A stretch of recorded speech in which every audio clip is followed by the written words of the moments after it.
বেশিরভাগ সময় আমরা ট্যাক্স এবং ট্যারিফস এই দুইটা নিয়ে কনফিউশনে থাকি যে এই দুইটার আসলে আলাদা কীভাবে করা যায়। মূলত খুবই সহজ। যদি কোনো পণ্য আমাদের দেশে উৎপাদন হয়, যেমন যদি আমি বলি যে ধানের কথা, উদাহরণস্বরূপ যে এই ধান উৎপাদন করার কারণে বাংলাদেশ সরকার যে কর আদায় করে, অর্থাৎ কর আরোপ করে, সেটাকে বলা হয় ট্যাক্স। অর্থাৎ বাংলাদেশ সরকার ট্যাক্স নিয়ে থাকে বাংলাদেশের সেই ধান উৎপাদনকারীর থেকে।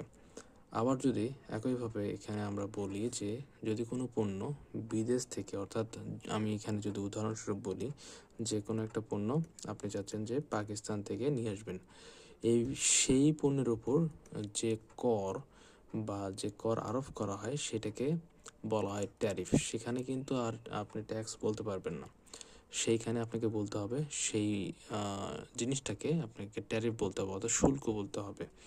আপনি যেহেতু কোনো একটি পণ্য বিদেশ থেকে রপ্তানি করবেন বা বিদেশ থেকে আমদানি করবেন, সেক্ষেত্রে আপনাকে অবশ্যই শুল্ক দিয়ে নিয়ে আসতে হবে। ওকে, তো এই জিনিসটি অনেক ইজি। আমি আবার বলছি, আমাদের দেশে উৎপাদিত পণ্যের উপর যে কর আরোপ করা হয় সেটা হচ্ছে ট্যাক্স। আবার বিদেশ থেকে আমদানিকৃত পণ্যের উপর যে কর আরোপ করা হয় সেটাকে ট্যারিফ বলা হয়, অর্থাৎ এটাকে শুল্ক বলা হয়। এটাকে বাংলাদেশের উৎপাদিত পণ্যের উপর যে ট্যাক্স আরোপ করা হয়, যে কর আরোপ করা হয় সেটা হচ্ছে কর। ওকে, তো এই কনফিউশন যাদের ছিল তারা আশা করি আজকের এই ভিডিওটি দেখে আপনারা বুঝতে পেরেছেন যে ট্যাক্স এবং ট্যারিফসের মধ্যে বেসিক কী পার্থক্য রয়েছে।